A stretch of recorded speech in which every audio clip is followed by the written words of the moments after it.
Right, good evening and welcome to your most authoritative evening political show. We are coming from our studios in Abilene with 48 Swanika Street here in Accra. We're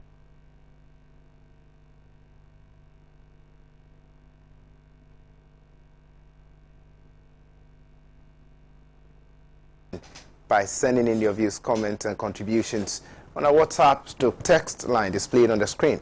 We'll make a time and read all those out for you. Those can share live for other people to also watch tonight's edition of the program. Tonight on Hot News, we are discussing litany of issues ranging from the Supreme Court's ruling the injunction placed on the Asin North Member of Parliament. He's been asked not to hold himself as the Member of Parliament for Asin North constituency and not to, perform parliamentary duties as it stands now. I'll be bringing you reactions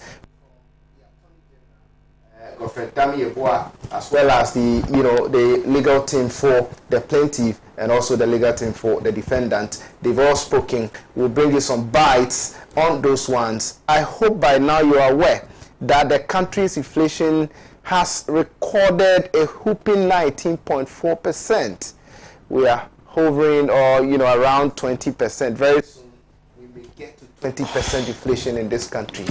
That is quite huge. It tells you how life is becoming unbearable for the good people of Ghana. We're also looking at approval of the e-levy. The National Democratic Congress says when or if voted into office in 2024, they will cancel it. This was actually said by Sami Demfi, Director of Communications for the party, or Communications Officer for the National Democratic Congress. It was also said by the General Secretary of the National Democratic Congress, Johnson Asidun Kitia. So this tells you that it's a party position. We'll be discussing that one also on the show tonight. But first and foremost, let's listen to Frank Davis, lawyer for the plaintiff in the court in the issue of the Asin North Member of Parliament. Let's listen to him after the Supreme Court ruling. We'll be right back. It's not a matter of me definitely expecting this. It's a matter of the Lord Justices of the Supreme Court having made a determination of the application which was before them. If you say that I knew this was coming, as if I'm a judge, I'm just a lawyer. I present my case before the court and the court rules. Indeed, I'm not a clairvoyant. Well, because of what we had put before the court, my expectation was that the constitution of the land will be upheld and that the constitution of the land will be given its highest priority. And that is what has happened. One cannot involve in a rigorous breaches of the constitution and still go around holding himself as a citizen of this country.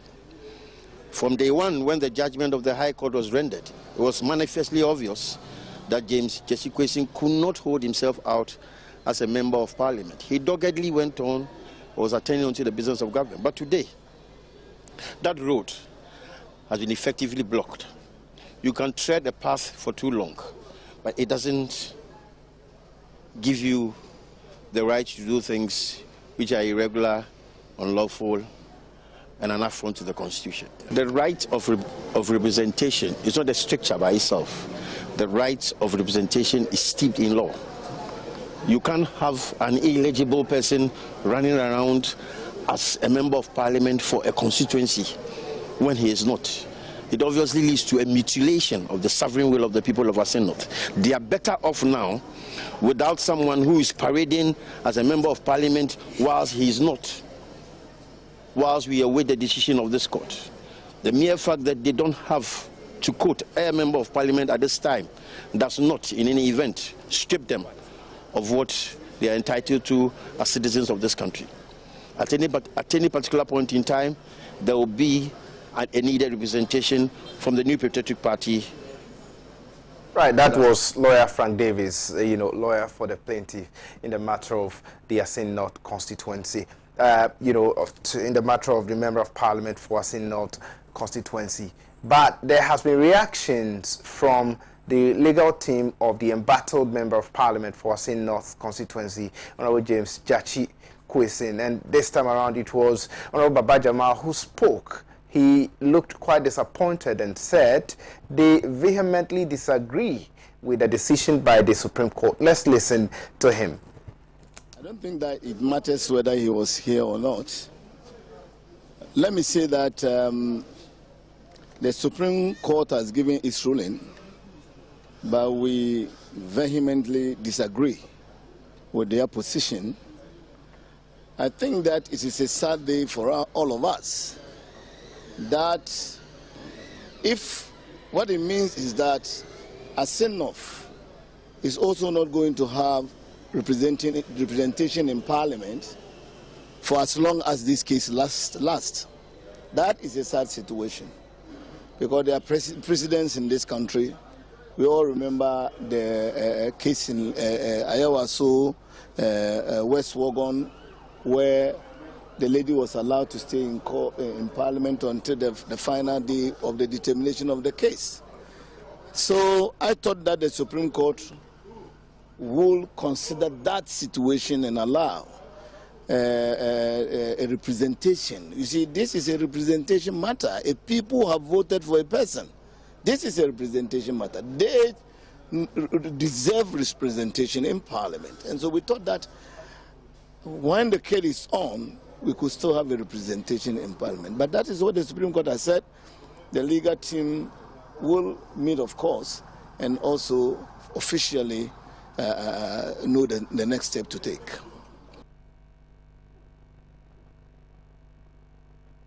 That was Baba Jamal, part of the legal team for the embattled Member of Parliament for St. North constituency, Honorable James Jachi Kwesin. It didn't end there. The Attorney General and Minister of Justice, Honorable Godfrey Dame, has also spoken, but he has said that the Member of Parliament, the embattled Member of Parliament, should suffer the fate of former New Patriotic Party Member of Parliament, Ademusa Kande, who was also, prosecuted for a similar offense. Let's listen to the Attorney General. We'll be right back. For me, it's a foundation of law established by the Supreme Court has earlier cases decided that the proper time for reckoning whether a person is qualified to contest for Parliament is the opening of the elections, the period between the opening and closing of the elections. If within that time you're not qualified, you will not be qualified at all later on. So for me, this is a sound application of a principle of law that long established by the Supreme Court in the Boa Agreement way back in 1978, and then the recent Rollins, where Atuba established that it is the opening of the relations that should be the determining factor as to whether a person is qualified to serve for election. And I think that there ought to be even application of the law. There ought to be an equal application of the law. The same fate we felt Madam Utomani Sekandi was not qualified at the time that the relations were open, and we all know what happened to him. He was subsequently declared ineligible, and that was taken away. So there ought to be an application of law. It happened to Madam Utomani Sekandi of the FDP. Yes, it also has to happen to the gentleman of the NDC who has fallen foul of the same. But does that mean that we are getting closer to a by-election?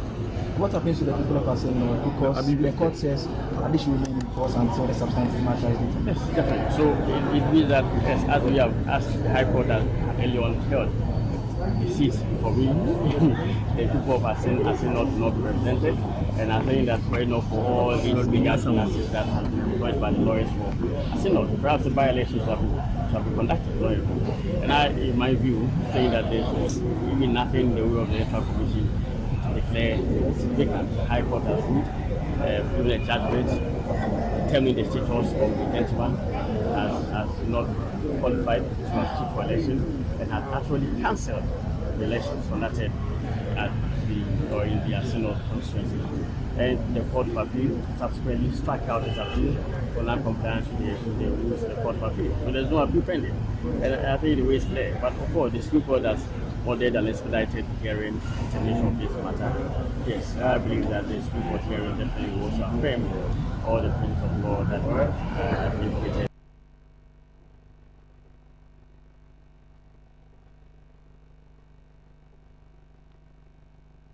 That was the Attorney General and Minister of Justice, Godfred Adame. If you're watching us on Facebook, please share the Facebook Live for other people to also watch tonight's edition of the program. I've been joined in the studio by Malik Basintale, who is the Savannah Regional Communications Officer of the Opposition National Democratic Congress. Malik, good evening. How are you doing? It's been a while. Yes. How's the constituency? Well, the region. Sorry, the Yes, region. the region. We you are beyond the constituency. We're doing well.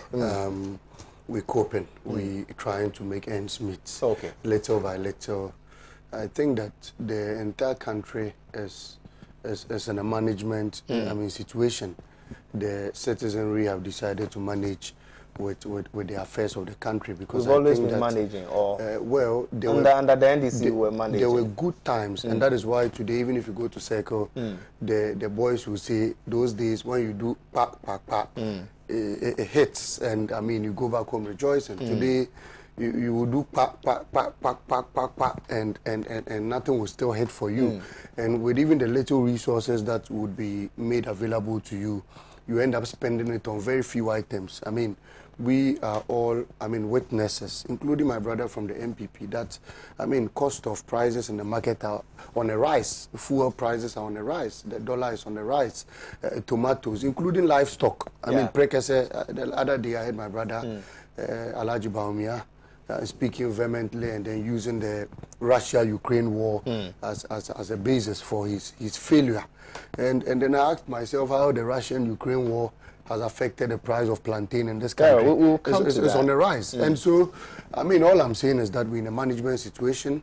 Everybody in this country in 2024 would be given a certificate of survival, because we've been able to go through the hardships, hard times, and in this country, and we look forward to that. And so, I see. We're coping, we're looking on to better days ahead. I'll come back to you. Yes. Also in the studio is Mr. Solomon Owusu. Mr. Solomon Owusu is a member of a New Patriotic Party communications team. Let me ask him if he's also feeling the heat, just as said by Malik. Good evening, Justice, and good evening to Malik. Right. It's rather unfortunate that we have to address tonight's issue from this perspective. The truth of the matter is that, yes, as a government, we have acknowledged hardships in the system, and we are working towards reducing or ameliorating the hardships that have befallen on Ghanaians. It is not out of place that once Ghana is part of the global economy, it is the whole entire world that is facing this problem. And once we are part of it, definitely we will have our share. The most important thing is how we come out of it. And the programs and policies that we have put on the line is what will take us out and nothing else. Right. Thank you so much, Mr. Osu. But I'll start with you. Originally, Malik, you make, a passing comment, on the issue of the Asin North Member of Parliament. Today the Supreme Court has placed an injunction on him. He shouldn't carry himself as a Member of Parliament for Asin North constituency, and would have to stop, holding himself as a Member of Parliament and, conducting parliamentary duties and all of that. We've listened to, both sides. The lawyers for both sides. We've listened to what they've said. Your take, what's the National Democratic Congress's position on this ruling? Well, thank you very much, and good evening to your cherished viewers. This was supposed to be a very simple matter, but for the ruling, the very surprising ruling that, have left the entire nation, in a state of even though a lot of people, predicted the outcome of this case based on precedents and the actions of, the judges and in recent past times.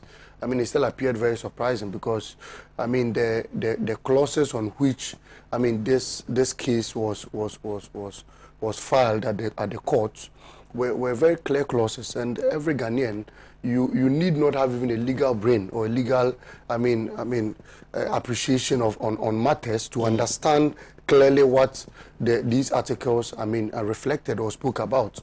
It was based on Article 94, 2A, and then subjected to the PNDC law 284, 20. And clearly, Justice, we have lived in this country where, I mean, people, Ghanaians, have had dual citizenship. We've lived in this country where people renounced their citizenship and then contested for parliamentary or presidential elections in this country. I mean, never have there, I mean, been a case of this sort where one would renounce his citizenship and still be taken to court just because there is no clear understanding on, I mean, a constitutional clause. Article 94(2)(a) simply says that one should not, and in fact, even that clause is under contention because it says that you should not hold allegiance to any other country other than Ghana.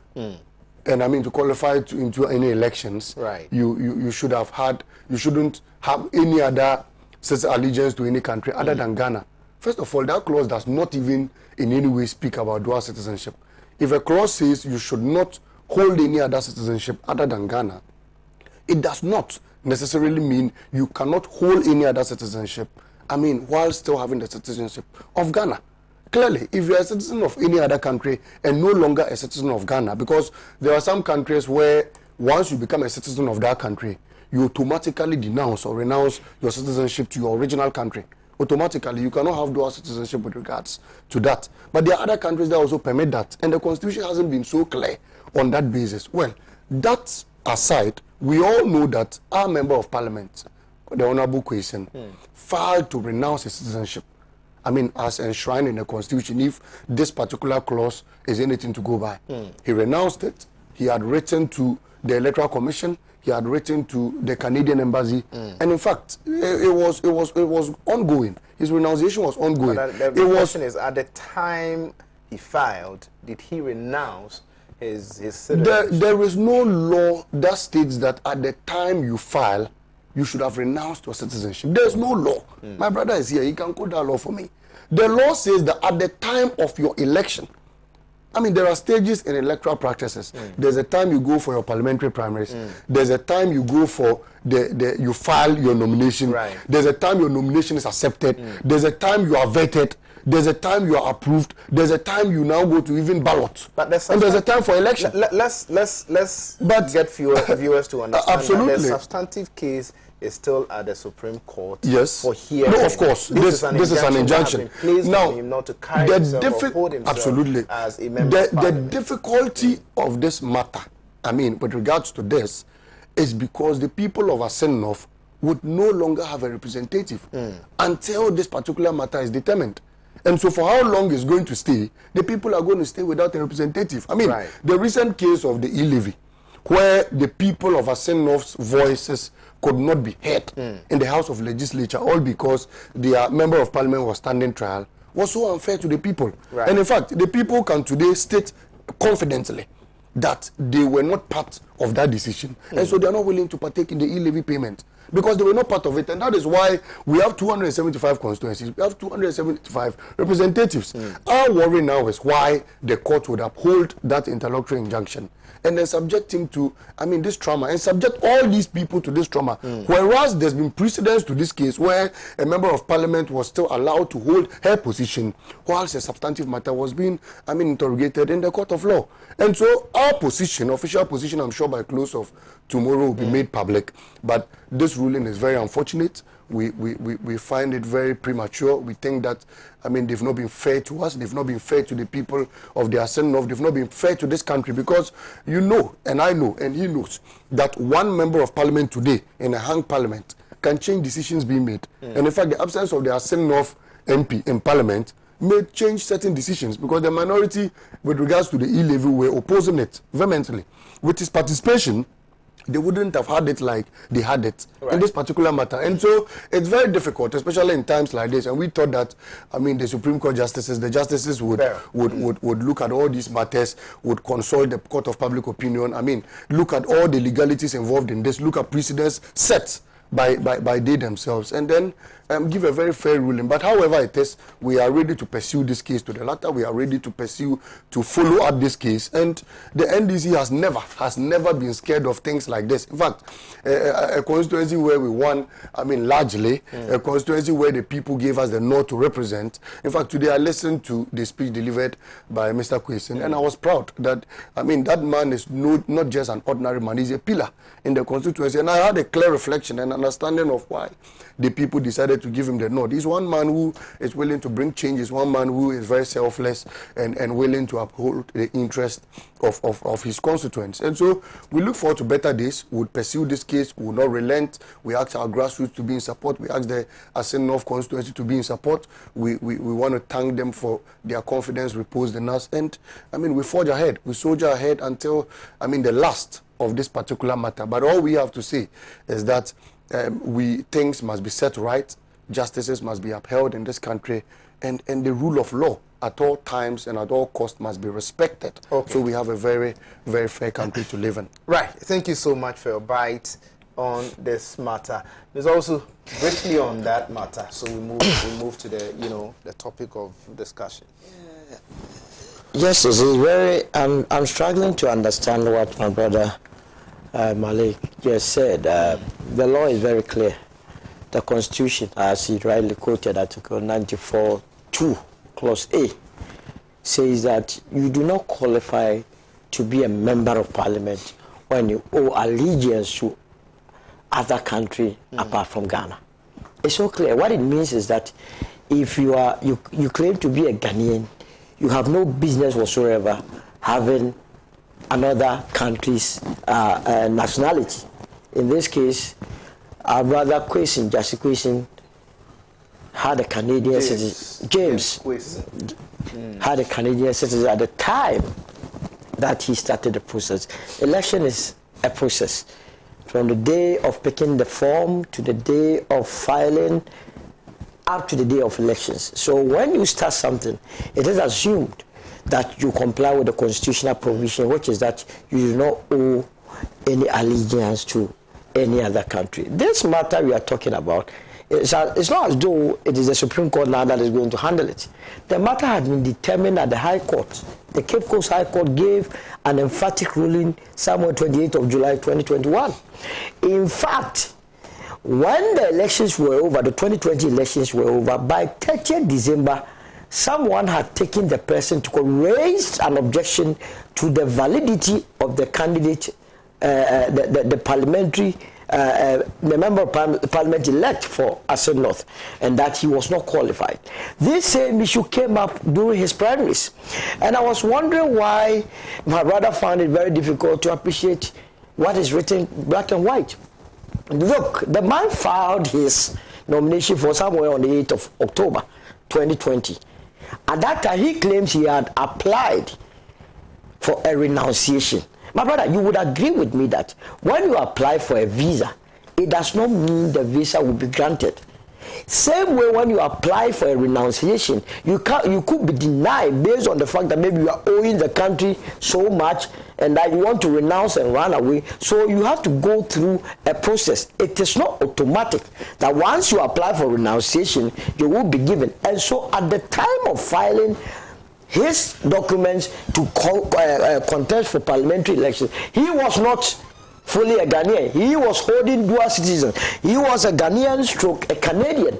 And the 94 stroke 2A makes it clear that he was not eligible to contest. And that was what was taken to court. There was a full trial. At the end of the day, there was an emphatic pronouncement that he erred and that he was not fit to be in parliament. I want to use this opportunity to advise the MP, the now deposed MP, and the family especially, because I can feel their pain, that they should not make the mistake to be used by a political party. If you read the judgment or the ruling that came, just take your time and read those that even dissented. Her Lordship, Justice Agnes George and Amegache, read what they were saying. All that they were saying was that the applicants should have taken steps to enforce the ruling at the High Court by filing, say, contempt process Very serious and very instructive.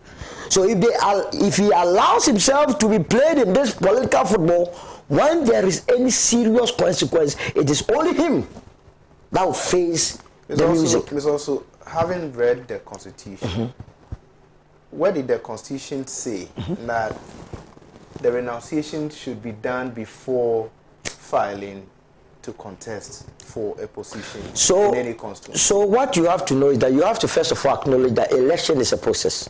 Without picking a form, you are not contesting. There is a period for picking a form, and there is a period for the end of filing a form. You understand? So once the period for filing a form ends, it means that process, because at that material time, you and I have no other means of entering into the race. It means at that time, if you look at the form that they fill, there is a place that you in fact declare that all the information that you have put on the paper are correct to the best of your knowledge. Was it the case that he did not have a dual citizenship at the time of filling the form and filing it? The answer, as was pronounced by the High Court, does not suggest so. You just said here that, according to him, he filed to renounce his, Canadian citizenship somewhere in October. No, he filed somewhere 26th of May. Very well. May, right?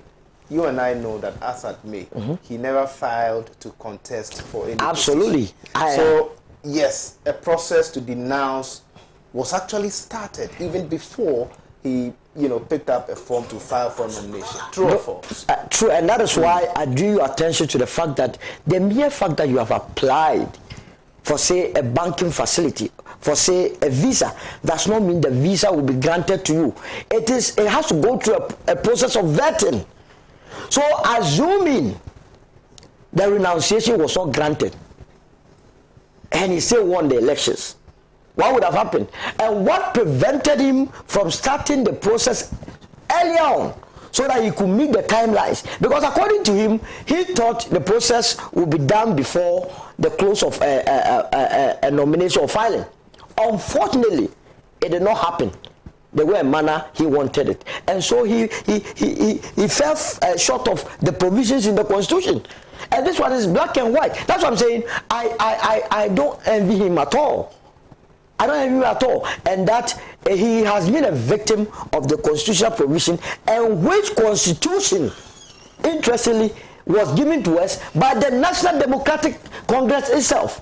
Whatever provisions are in this Constitution, remember the Consultative Assembly, the NPP never took part.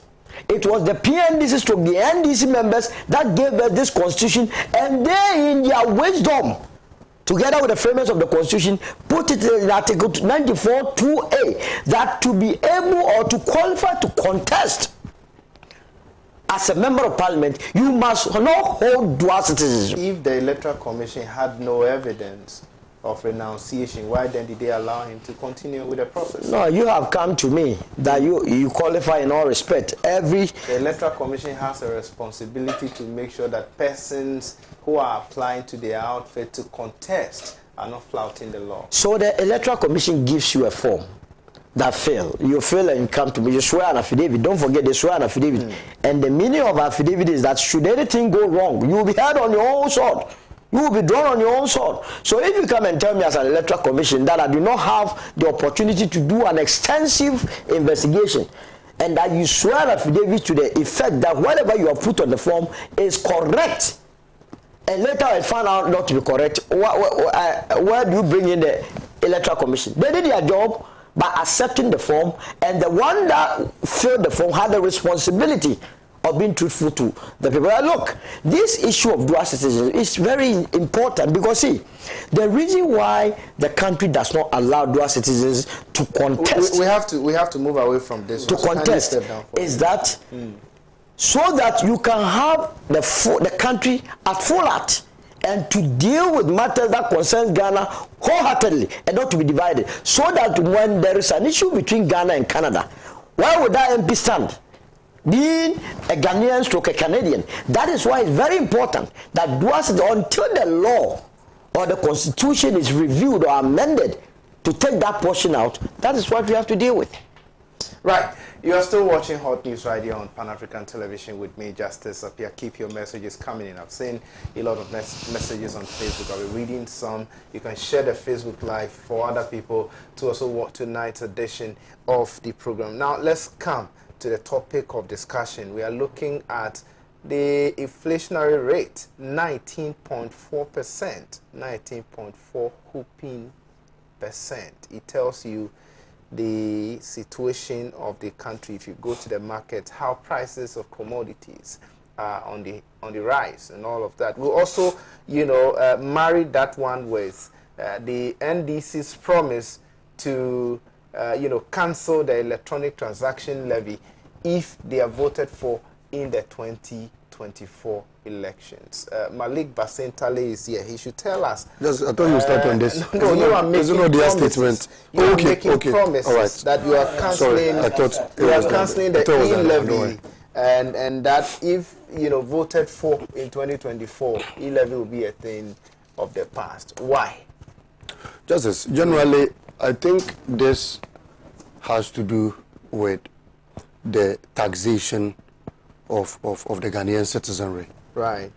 This government has introduced no less than 21 taxes. 21 taxes? 21 taxes. What are those taxes? Since we have the common the Bola levy, we have the energy sector recovery levy, we have the, lots. I can count them, I can give a list of them. There's some they have increased, some they have introduced, and what have you. That aside, Justice, the current state of the economy is in a trauma. Bloomberg has reported consistently that this country is being headed into a ditch. Other, renowned personalities internationally, in fact, of recent times, Peter Nkochi looked straight into the president's face in an interview and told him, Mr. President, looking at the figures, your country is in a terrible situation. Just as you and I. In fact, I remember in 2016, Alhaji Bawumia, and you see, I have consistently said that sometimes I ask myself whether Alhaji Bawumia is the same figure who was giving all those sweet speeches in opposition, today now being the head of the economic management team.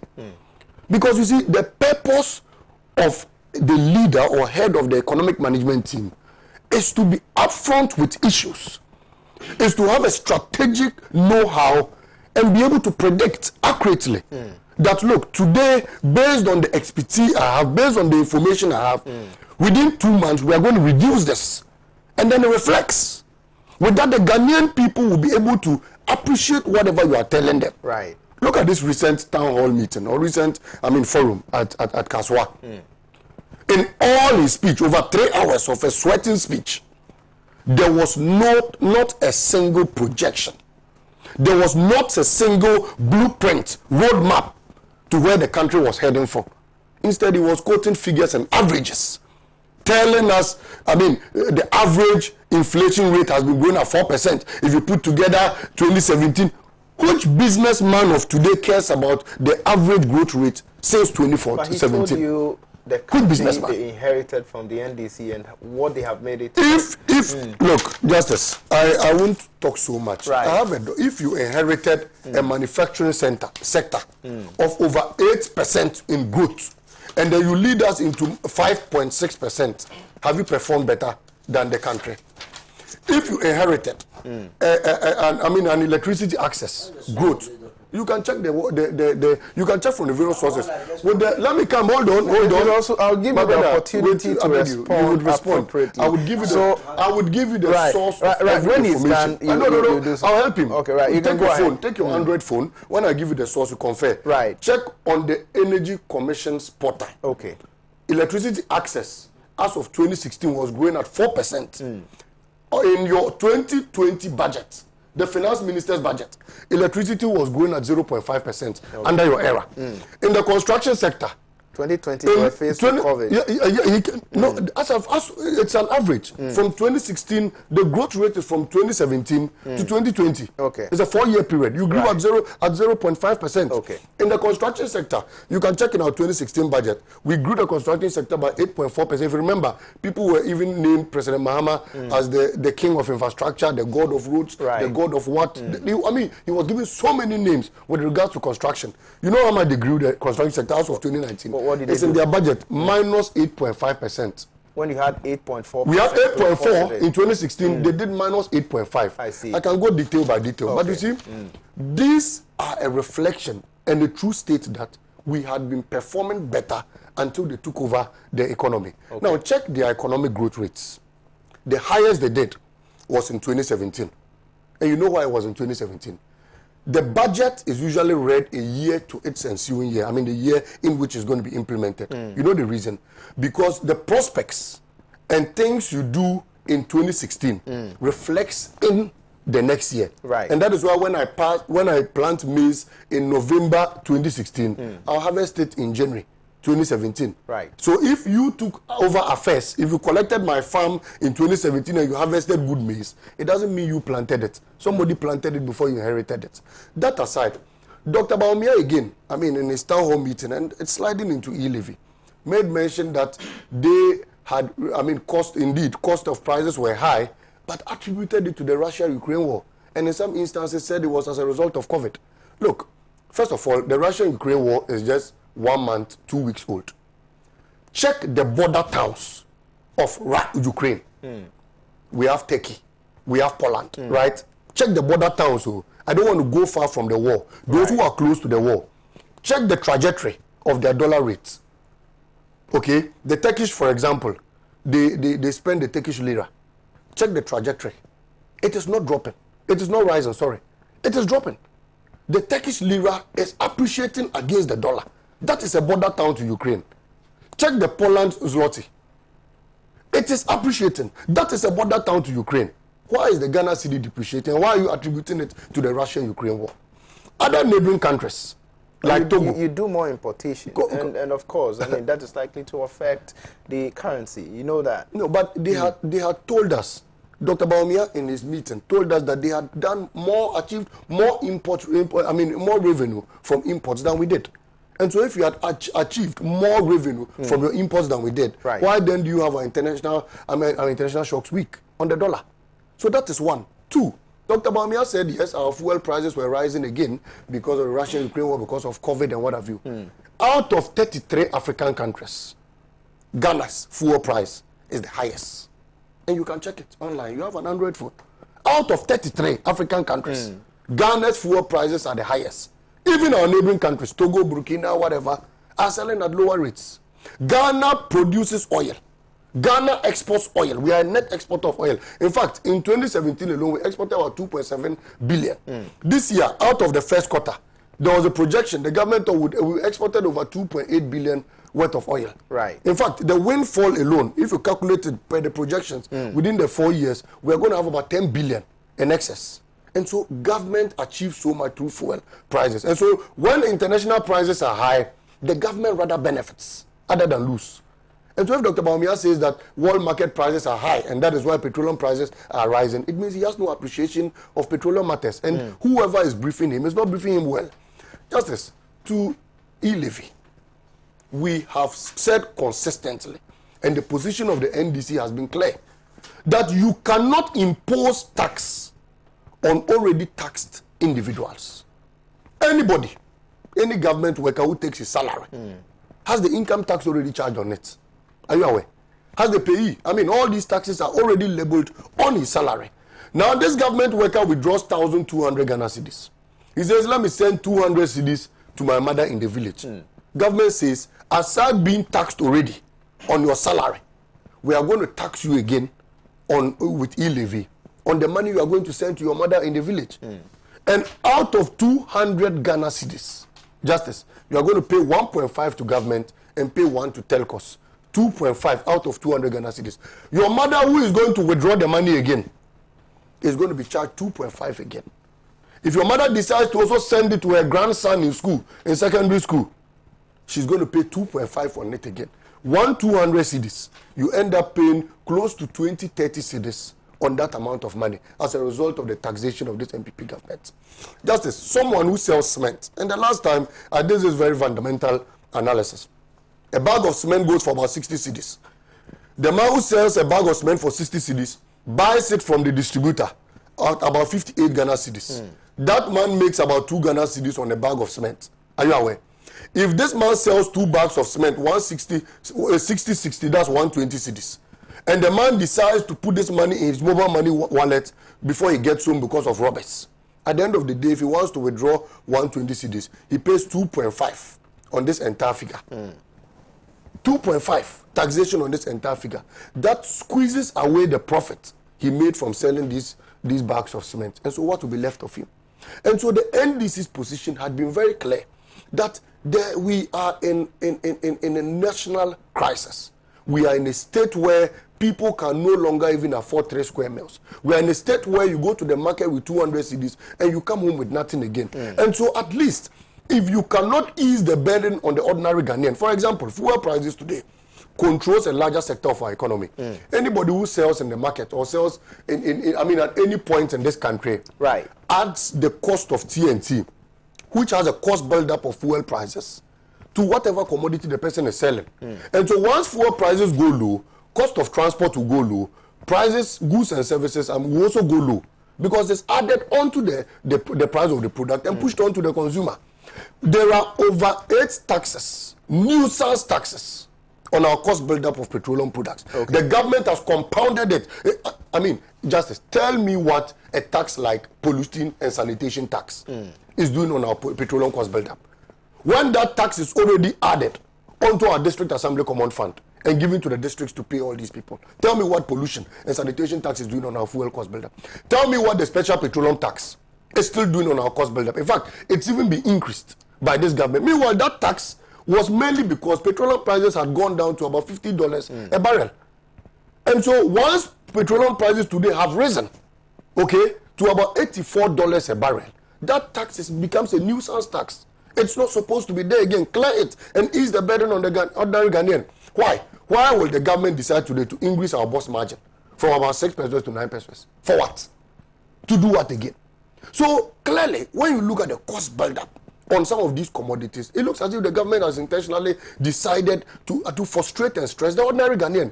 And on top of this, you come to add in another nuisance tax, such as the e-levy. Today, Justice, I have been in my region for some time, and I patrol a lot of the very rural settings in my country. And sometimes you look poverty face to face. And when you ask yourself how this government has decided, again, to add on to the burden of the already impoverished Ghanaian, then sometimes you wonder whether indeed they are in touch with reality on the grounds, whether indeed Madam Rebecca Akufo-Addo and Madam Saramira Baumia goes into our markets to shop. And these are the conditions we are faced with, Justice. But for a very incompetent and visionless government, during COVID, you achieved more than any other government could achieve in Africa. During COVID, the government of the day alone projected during COVID, the internal revenue they generated was about 55 billion, higher than any government could generate.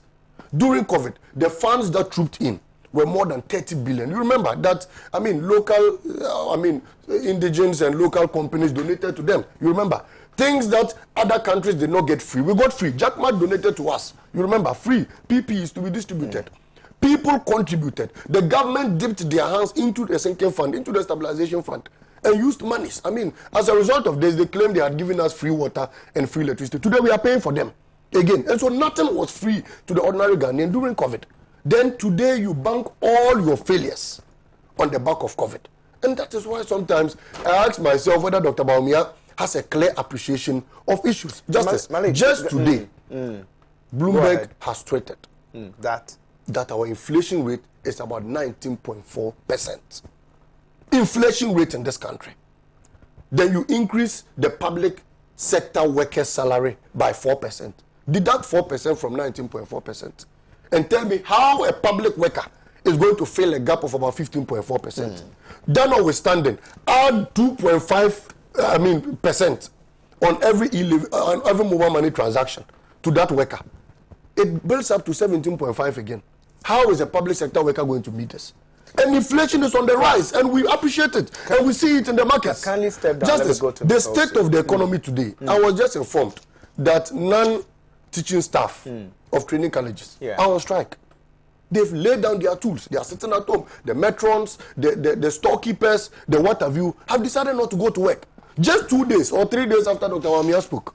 And this is a clear state of the economy. And inflation is rising. Prices of commodities are rising. Then you come and tell us the inflation rate of 2017 and think that we should jubilate for you. But I dare say that, look, Justice, Malik, Ghanaians have a concern. Ghanaians say that the NDC cried foul when former President John Agyekum Kufuor introduced the communication service tax. Okay. You recall? You came to power and you never abolished that. You rather increased it. Why would you want Ghanaians to believe that the next NDC government would come and abolish e-levy? You see, whatever you tax should have a reason for its taxation. That is the fundamental point. They did Kumi Preko, led by the current president of the republic. You saw the pictures. My boss was even part. He did, absolutely, I don't want to go there, but they did Kumi Preko. They led innocent Ghanaians onto the streets. Some died. It was a very harsh demonstration in this country against VAT. They assumed office. Tell me what they did to VAT. Tell me. Currently, they've even increased VAT again. And so import duties at the port have gone high. Right. Tell me what they did to VAT. Tell me. They are sitting here. But you see, on e-levy, I think that as politicians, we must be very sincere at all times to the citizenry. All right. We have demonstrated why e-levy is an absolute nuisance tax. We have told you that you cannot tax, you cannot tax people who have already been taxed by the government. Right. You cannot add on to a tax to people's monies, people's savings that they have saved. Because remember, Justice, I sometimes use my mobile money wallet as a saving corridor. Right. I load money on there and I save it. Why will I put money on my wallet? My money that has already been taxed by the government through salaries. My money that would be taxed when I buy any commodity on the market. Why will I put my money in my wallet to save? And then you come and tax it again.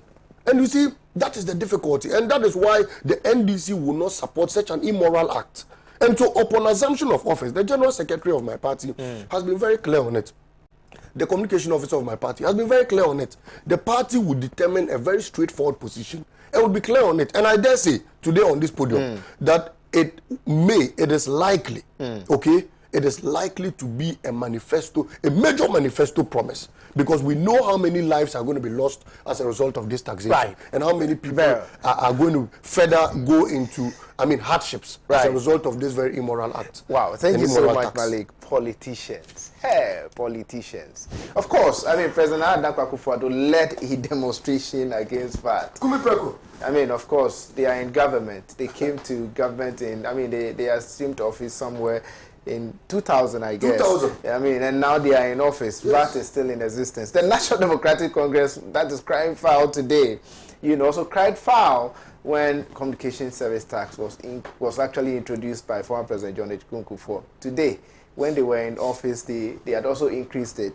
So are they playing with our minds? Let me go to Mr. Also. Mr. Also, inflation is at 19.4%. 19.4%. You have introduced e-levy.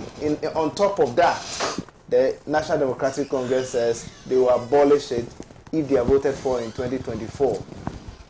Life is unbearable, isn't it? Don't we need to spare Ghanaians with e-levy? Life is unbearable, I agree.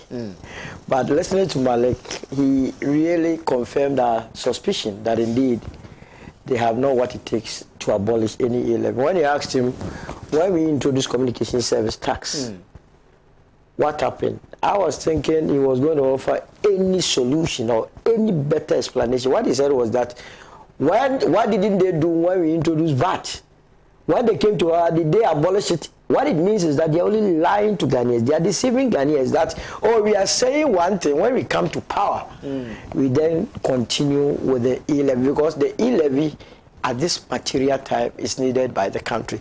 See, inflation is at 19%. That is right. That is 0.4 is fundamental. so 19.4 Yeah. according to fundamental. No problem.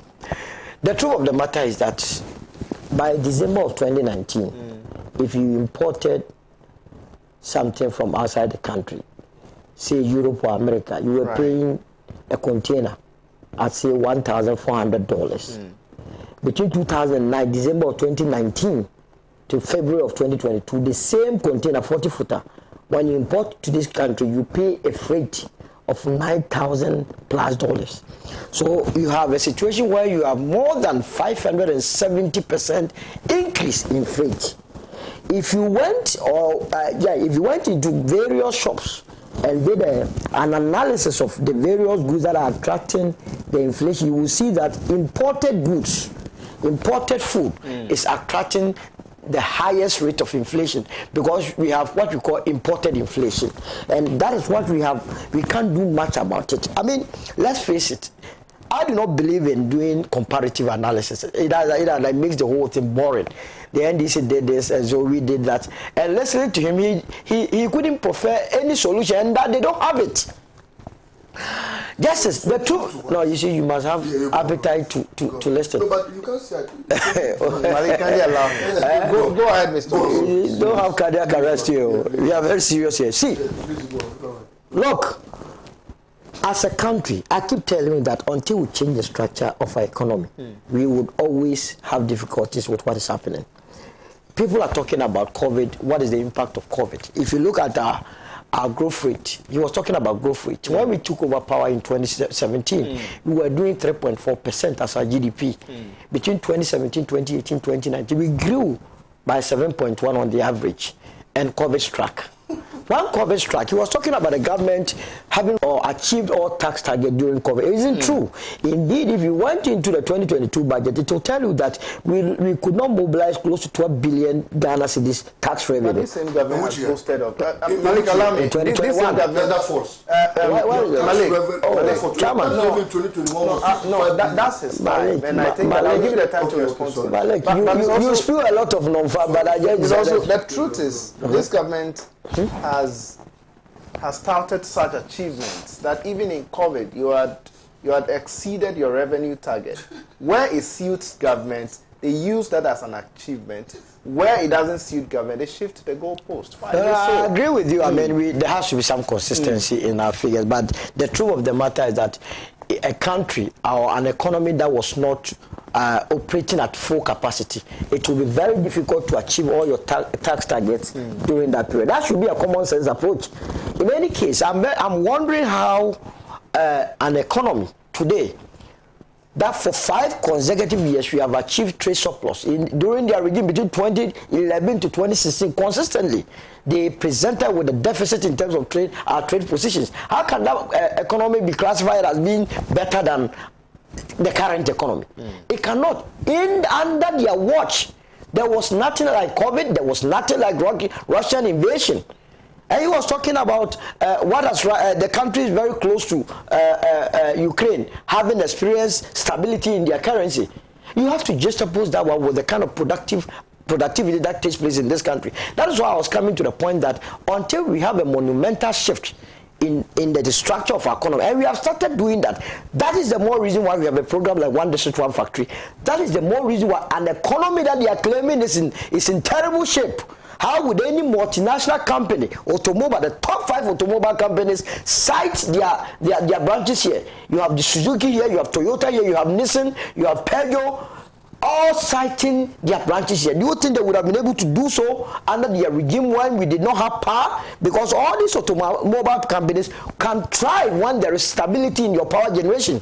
We did not have that. So I was even wondering how he came by that mathematical conclusion that, hey, between 2013 and 2016, they had achieved 8% in what? Manufacturing.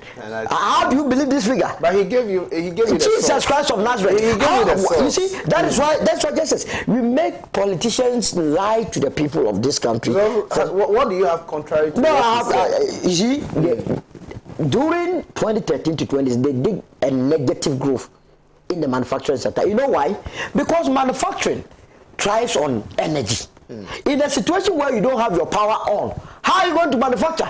To the extent that between 2010 to 2016, the trade ministry could not implement any major policy because they didn't have the powers on. And that is why our trade position, our balance of trade position was in the negative for 6 consecutive years.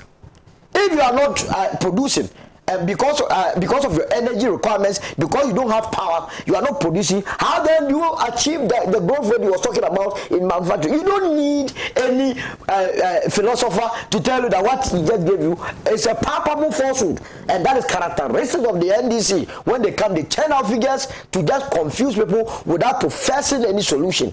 In any case, an economy, we took over an economy with a GDP of 54 billion. And as we speak, we are doing about 82 billion. So between 54 to 82, we have increased it by more than $25 billion. And this all came because of a holistic approach to management of the economy. Ever since you were born, when was the last time you were made to sleep? You were made not to work. You were made to be wearing PPE, mask and so on and so forth.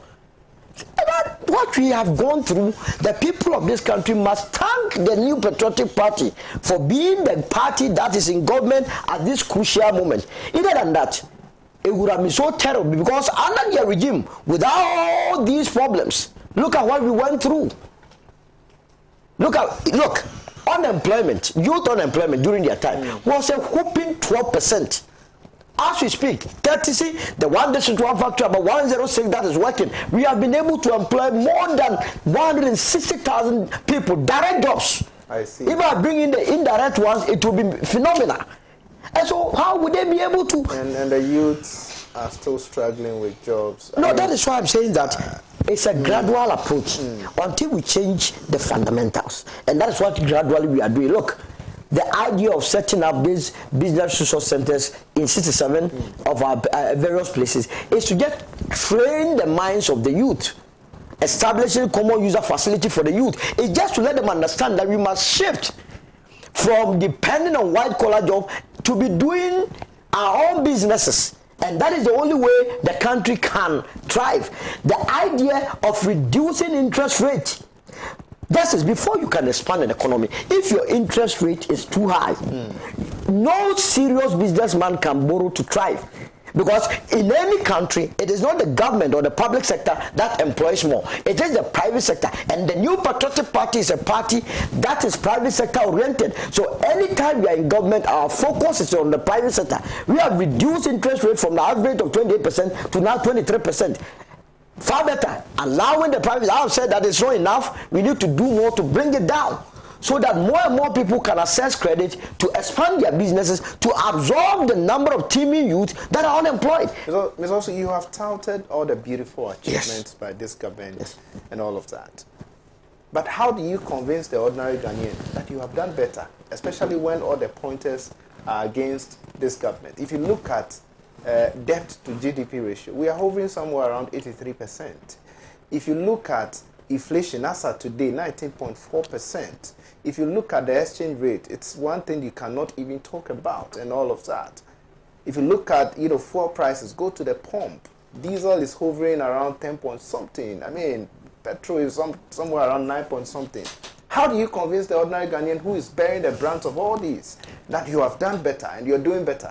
The truth of the matter is that the ordinary Ghanaian knows what happened yesterday, where we were, where we are, and where we are going. If we did this production in somewhere 2014, 2015, 2016, by now your plants will be on doing two. We didn't have the light. Under a very terrible economy, a very terrible government, you have the lights on. That is what the Ghanaian remembers. And don't forget, we had elections only 2 years ago. These issues were still relevant. They went to market, they went to the Ghanaian to tell the Ghanaian that they did A, B, C, D. The Ghanaian compared the two parties and said, look, if you compare the New Patriotic Party to the National Democratic Congress, what they have done is nowhere near what you did. Indeed, before coming to office, we had nothing like the free SHS. And people are underestimating the impact of that policy. Under a terrible government that they want the world to believe, we are able to give free education to those that are going to secondary schools in their 500s of thousands. They didn't do that, but we are doing it. Again, cumulatively, when we came to power, we have reduced electricity tariff by 10.29, as again, when they were in power, cumulatively, they increased electricity prices by 246%. Look, our balance of trade position. We took over a country where they left us 6.1 billion. That could cover only about two months import. We are now giving them $9.5 billion. You understand? So in terms of all the indicators, economic indicators, we have done far better than them. But you must accept that COVID and Ukraine has had an impact. Look, we export, Ghana manganese. How would you convince somebody that 19.4% inflation today is better than 15.5 or so percent? So when you explain the issue to the Ghanaian, that what has necessitated this 19.4%, and it makes sense, the Ghanaian would understand. Look, we import more wheat and flour from Russia. As you speak, Russia is under enormous sanctions. So it means you have to identify a new market to be able to do that. And it takes time. So it means that the small that is available, where you are going, a lot of people are going, the demand is exceeding supply, and therefore prices will go up. I've already told you that freight by December 2016 was about 1,400. As we speak, it is hovering around $9,000. So that price, that increment will be passed on to the final consumer. You know that ever since Ukraine started, fuel has increased under $90 to above $120, and that has been impacted in our pumps. So that one will be transferred. If you look at the inflation rate, as the Ghana Statistical Service put it, transport cost has influence the rate, because of course if you're a transporter and your fuel prices go up, you also pass on the price to, as it were, the final consumer or the one that is engaging your services. That is what has, aggravated the situation. But look at how we are dealing with it. The Bank of Ghana established a forex auction unit so that BDCs, those that import petroleum, would not have to go to the hassle of looking for forex, and that their forex will be at a subsidized rate, so that when they bring in the fuel, it will not have the much impact on it. Ever since they did that, you've realized that gradually fuel prices are coming down, and it will get to the point that we will have some relief. We acknowledge from the budget of 2022 to the State of the Nation's address to the austerity measures that the finance minister brought. We have acknowledged that indeed times are hard, but these are the reasons. Right. Thank you so much, Mr. Osu, for your submission. We have just about, I've pleaded for 5 minutes. We have just about 4 minutes to go. 2 minutes. Right. Malik, you have just 2 minutes. I'll ask any question. 2 minutes. First of all, this is their 2020 budget. Okay. Under revenue performance, this is now oil tax revenue. Look at the outturns, 42 billion, 42.5. Right. So where did he get the 12 billion from? Well, he said during COVID. He said during COVID. He said during COVID. I'll come back to you. He said during COVID. A common sense will tell you that things were not ongoing. So where did they get the revenue from? And quoted 12 billion. What about the 2022? 2022, they raised 45.3 billion. Check the budget. Can you imagine? I wonder where he's getting his figures from. If you act this way, you go and say these figures somewhere, you will be subjected to perjury. Because you cannot, if we were under oath now, you would have been subjected to perjury. I see. This is their budget. So if your finance minister says you got 45.3 billion, and you come and say you got 12 billion, hey, my brother, Asemoho. First of all. Secondly, he said, we import rice and wheat in huge quantities from Russia. But that's a fact. My brother, the agric minister told us we had a bumper harvest of rice, maize, plantain, and so Ghana was even exporting foodstuff. So since when did Russia-Ukraine war become a threat to our food stability in this country? Since when? To our planting for food. And the agric minister countered it. In fact, his pictures are all over the country. He has positioned them in forest reserves. And saying that we a bumper harvest of rice and wheat. So why would the Russian war affect our food stability in this country? I'm surprised. Thirdly, he said they had done so well in manufacturing sector. And you asked him what they had done. He said, oh, Toyota, Rush, whatever, we're assembling cars, we're manufacturing cars here. My brother, there's a difference between manufacturing and assembling. There are certain questions. There's a difference between manufacturing and assembling. And get it right here. Don't repeat this anyway again. We are not manufacturing cars. We are assembling cars in this country. In other words, He said we should tell him how we achieved the 7.9%. Let me. Bakatanga has been doing it since our era. Then that is our praise, not their praise. He said I should tell him how we achieved the 7.9 under our manufacturing. Okay. And because of doom, so we couldn't manufacture. My brother, did you hear of the Kumasi shoe factory? Of course. They manufactured shoe boots for the armed forces. That is manufactured. Okay. That led to our 7.9%. Did you hear of the BP shea nut factory or not? They were manufacturing shea nut under our era. In fact, in 2016, we exported over 6 billion. Okay?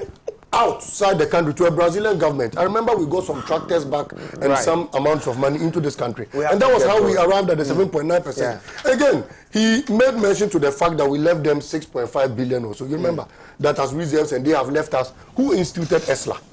You know how much we left under ESLA? 3.5 billion annually. That was the projection. And that was what you used to go and take your first loans upon assumption of office. So Justice, clearly, I'm surprised that where he's getting these figures and throwing them out and then we did this. And, look, there are hardships in this country. Justice. Admitted. He has acknowledged that. He was here. That. No, he has admitted. So I'm surprised he's defending it again. We've had a failed head of economic management team. We've had a failed government. Justice. Today, they should explain to us why our petroleum prices are rising in this country. We produce oil. We export Russia and Ukraine war, okay? But just in 2022, under the first quarter, let me get the figure for you. Under the first quarter, we exported 3.9 billion. And then we imported 2.7 billion. Under the first quarter alone, we've made over 4 billion profit. On that note, as a windfall in petroleum prices. So why are they still struggling under the economy? Under Russia and Ukraine, I will land on this. I beg you. Under Russia, Ukraine, and under COVID, are you aware that COVID benefited them than it is doing today? Under COVID, the dollar was rising at about 3.1%, subsequently 4.1%. That was the best they could do. After COVID, today, just because COVID does not control the dollar for Dr. Baumegin, the dollar has depreciated by over 14%. And you sit here and you tell us that how are you managing the economy? Justice, they have failed. They are a disaster. There is no way they will be able to salvage the situation. They cannot safeguard us. And Ghanaian people are only looking on to 2024 to keep them out of power eternally. The truth of the matter is that the Ghanaian knows that the NDC is never truthful. And indeed, they have never been truthful and they have no solution for this country. Indeed, when we took over the reins of governance, we had to scrap close to 11 taxes that they imposed. He was asking how fewer 17 taxes. You have added. No, we rather scrapped 11. And then some were reduced. You understand? And I can give you but they said, but in fact, what they said was that you were scrapping about 17. But we ended up scrapping 11 and then reduced. So go ahead. We scrapped the financial services 17.5% of VAT, 17.5% on airline tickets. 1% on the rise now. Malik,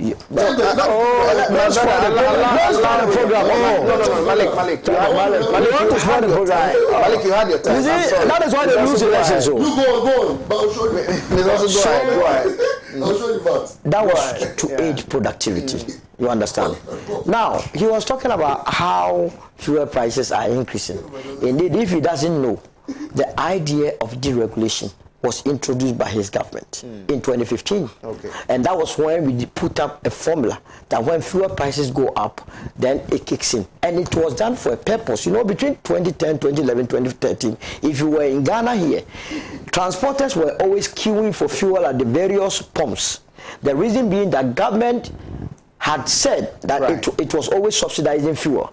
And because subsidy comes from our own taxes and the government was unable to generate or make enough tax revenue to subsidize, we were not getting the product. And it is evident even in Nigeria. Nigeria says it is subsidizing fuel. It is unable to, and because of that there are shortages.